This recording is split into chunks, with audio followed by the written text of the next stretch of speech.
কিছু কিছু লোক আছে আমাদের মধ্যে, আমাদের কিছু কিছু ভাই, যাদেরকে আল্লাহর আয়াতসমূহ শোনানো হলে তারা অন্ধ বধির সদৃশ আচরণ করে। মানে বুঝতে চায় না। একটা আয়াত তাদেরকে বলে পোলালে এটা যে কোরআনের আয়াত, এইটা তারা মানতে চায় না। তারা বিভিন্নভাবে বিভিন্ন অন্য আয়াতে আরেকটা বলছে, এই আয়াতে আরেকটা বলছে। মানে আল্লাহর আয়াত যে কোরআনের আয়াত যে প্রত্যেকটা সুস্পষ্ট এবং প্রত্যেকটা সত্য, এই জিনিস তারা মানতে চায় না। আবার কিছু কিছু ভাই আছে তারা মানে, যারা জান্নাতি তারা সহজেই মেনে নেয় আল্লাহর প্রত্যেকটি কথা সত্য, কোরআনের প্রত্যেকটি কথা সত্য।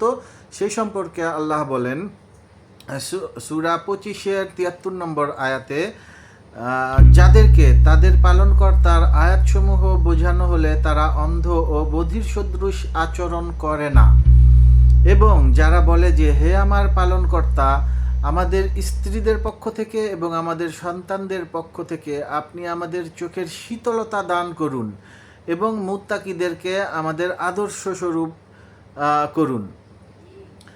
তাদেরকে তাদের সবরের প্রতিদানে জান্নাতের পক্ষ দেওয়া হবে এবং তাদেরকে তথায় দোয়া ও সালাম সহকারে অভ্যর্থনা করা হবে।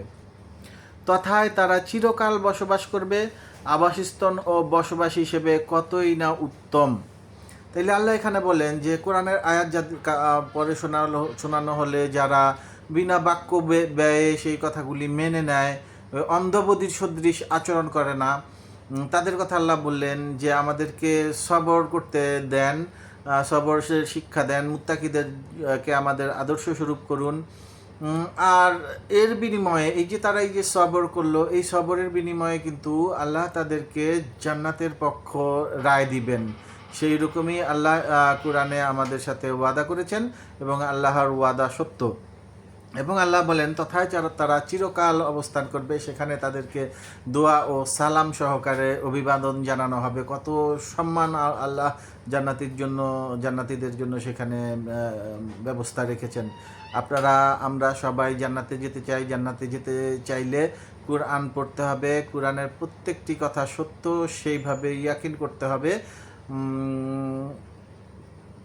শিরক করা ছাড়া, আল্লাহর সাথে অন্য উপাস্য করা ছাড়া, আল্লাহর সাথে অংশীদার করা ছাড়া শুধুই আল্লাহ যথেষ্ট। আমাদের মধ্যে কিছু কিছু ভাই আবার, বিশেষ করে যারা হাদিসের অনুসারী আছে, আমি খুবই দুঃখিত কথাগুলি বলতে হয়, আমি বলতে চাই না কিন্তু দুঃখ সহকারে আমি বলি, তারা বলে যে নবীজির শাফায়াত ছাড়া আপনি জান্নাতে যাবেন কিভাবে। আচ্ছা, যদি সেরকম কথা হয় যে নবীজির শাফায়াত ছাড়া জান্নাতে যাওয়া যাবে না, তাহলে আল্লাহর ওয়াদাগুলি মিথ্যা হয়ে যায়। নবীজিকে এখানে বড় বানানো হয় যে আল্লাহর কথা দিয়ে, আল্লাহর অনুযায়ী, আল্লাহর ওয়াদা অনুযায়ী, আল্লাহর শর্ত অনুযায়ী কাজ করলে আপনি জান্নাতে যেতে পারবেন না। জান্নাতে যেতে হলে মহানবীর শাফায়াত লাগবে। মহানবীর শাফায়াত লাগবে জাহান্নামীদের জন্য। জান্নাতীদের জন্য মহানবীর শাফায়াতের প্রয়োজন হবে না। আল্লাহর ওয়াদাই যথেষ্ট। আল্লাহ জান্নাতের মালিক, আল্লাহ জাহান্নামের মালিক, আল্লাহ এই পৃথিবী এবং অসীম আকাশ, সব কিছুর মালিক আল্লাহ। তার সিদ্ধান্ত, একার সিদ্ধান্তই যথেষ্ট হবে। এই ধরনের কথাবার্তা যারা বলে, খেয়াল করে দেখেন, যদি একটা কথার মাধ্যমে আপনি শিরকের সাথে যুক্ত হয়ে যান, তাহলে কিন্তু জাহান্নাম আপনার জন্য নিশ্চিত হয়ে যাবে, জান্নাতে যেতে পারবেন না। আচ্ছা, আরেকটা আয়াতে যাই।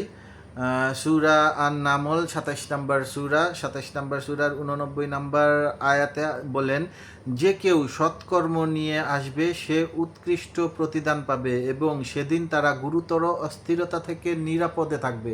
এখানে কিন্তু আল্লাহ, আমি জান্নাতের ভিডিওগুলিতে আগে অনেকগুলি ভিডিও আছে, দেখে আসতে পারেন। সেখানে আমি বলেছি যে আল্লাহ বারবার বারবার বারবার শুধু দুইটা শর্তের কথা বলেছেন, যে ঈমান আনো আর সৎকর্ম করো, তাইলে তোমাদের জন্য রয়েছে জান্নাত। সেখানে তার তলদেশ দিয়ে প্রস্রবণ প্রবাহিত, সেখানে সুন্দরী রমণীরা তোমাদের জন্য থাকবে, সেখানে তোমাদের স্বর্ণ কঙ্কন ও মতির গয়না দ্বারা তোমাদেরকে সাজানো হবে, রেশমি সবুজ জামা তোমাদেরকে পরানো হবে, সেই অবস্থায় তোমরা সিংহাসনে উপবিষ্ট হবে। এইখানে আল্লাহ বললেন সেখানে তোমাদের সম্ভাষণ হবে সালাম ও দোয়া।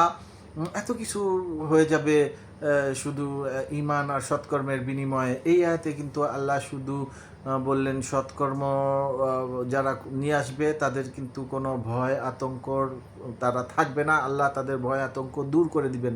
তাইলে সৎকর্ম সবচেয়ে জরুরি জিনিস জান্নাতে যাওয়ার জন্য।